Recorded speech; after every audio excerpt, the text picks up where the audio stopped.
Главный вопрос повестки дня очередного заседания правительства – рассмотрение проекта закона о республиканском бюджете на 2026 год. Объем доходов госбюджета составит 19 миллиардов рублей, а расходов 19,4 миллиарда.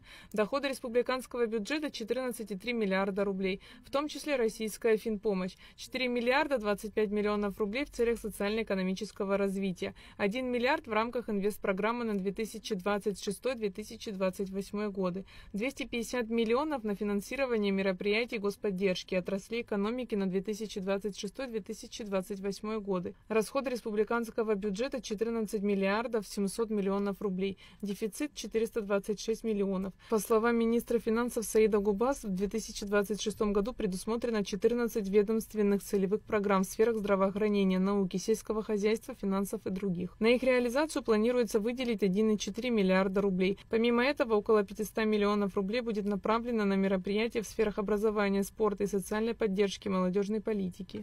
Параметры бюджета соответствуют задачам, которые поставил президент Бадра Гунба, отметил премьер-министр Владимир Делба, характеризуя главный финансовый документ страны. Проект закона о республиканском бюджете на самом деле отражает основные задачи и функции государства в его финансовом обеспечении.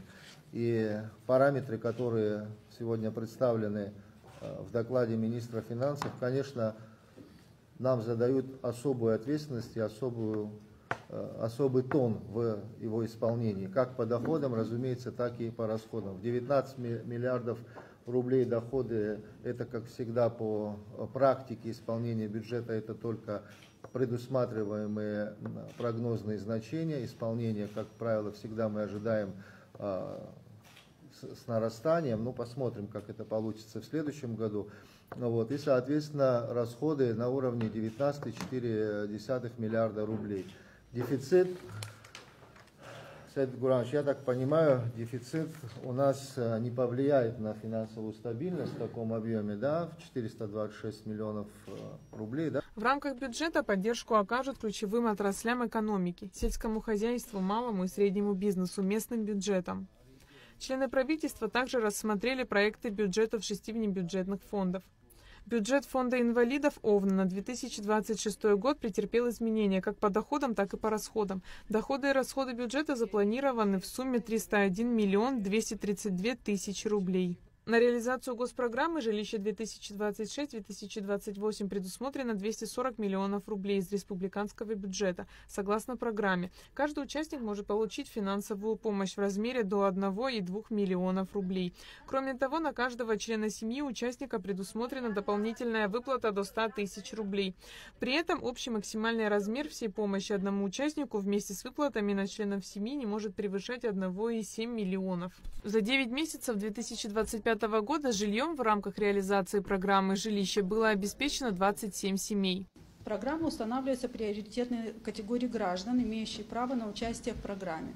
Это инвалиды первой группы Отечественной войны народа Абхазии, семьи лиц погибших или пропавших без вести во время войны, а также лиц погибших и пропавших без вести при исполнении служебных обязанностей, при выполнении долга гражданина Республики Абхазия по спасению человеческой жизни. Также многодетные семьи, имеющие 3 или более детей, лица, на иждивении которых находится ребенок-инвалид или инвалид с детства, дети-сироты. Осознаем, откровенно говоря, что не 1 200 000 действующие, не 1 700 000, которые предусмотренный с 26 года, порог максимальный, да, 1 700 000 у нас, он, конечно, не всегда помогает полностью, изменить жизненную ситуацию у людей, но если работать в условиях субсидирования, софинансирования, как мы иногда говорим, или в складчину, да, то тогда результаты наверняка будут лучше, чем нынешние.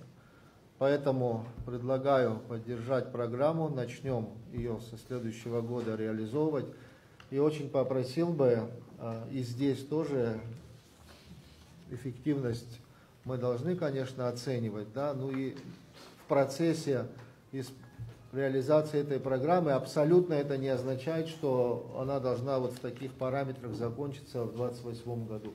Если мы будем располагать возможностью, да, то обязательно можно вносить параметры, да, изменения как в текущем году, так и в следующем году. Может, какие-то иные механизмы, о которых мы говорим за счет других фондов, но это тоже хорошее подспорье для наших граждан, которые участвуют в этой программе. Общий объем финансирования программы развития демографии на следующий год составит 158 миллионов рублей из бюджета фонда репатриации. Программа предусматривает единовременные выплаты семьям за рождение детей в период с 1 января по 31 декабря 2026 года. 100 тысяч рублей за первого и второго ребенка, 200 тысяч рублей за третьего и четвертого ребенка, 300 тысяч рублей за пятого и последующего ребенка. 50 миллионов из бюджета фонда репатриации планируется направить на программу ЭКО, что на 20 миллионов больше, чем в 2025 году. 150 миллионов рублей будет выделено на программу по рождению ребенка абхазской национальности. В 2025 году сумма составила 120 миллионов. Проект программы развития демографии на 2026 год направлен на сохранение демографической безопасности в Республике Абхазия и создание условий, необходимых для улучшения демографической ситуации в целом, путем стимулирования рождаемости детей абхазской национальности. Основной задачей данной программы является осуществление дифференцированной единовременной денежной выплаты семьям, постоянно проживающим на территории Республики Абхазия. Ключевое отличие программы на 2026 год заключается в значительном усилении поддержки многодетных семей за счет сдвига порога выплаты в 200 тысяч рублей на третьего ребенка и введения нового максимального размера поддержки в размере 300 тысяч рублей.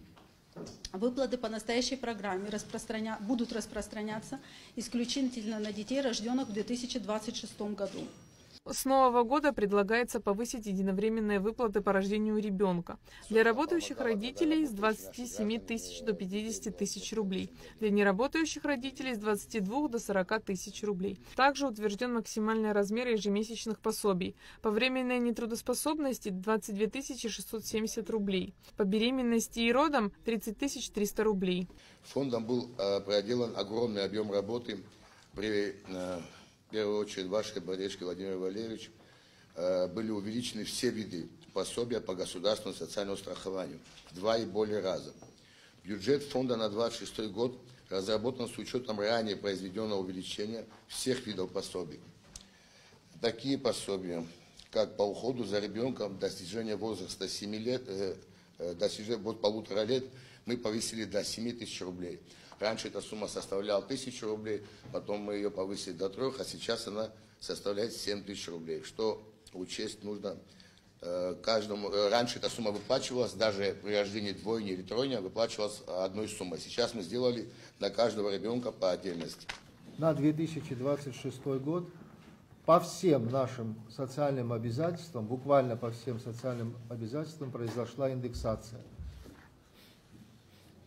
Еще раз хочу отметить, что социальные обязательства финансируются за счет вот этих бюджетов, о которых мы сейчас с вами рассмотрели.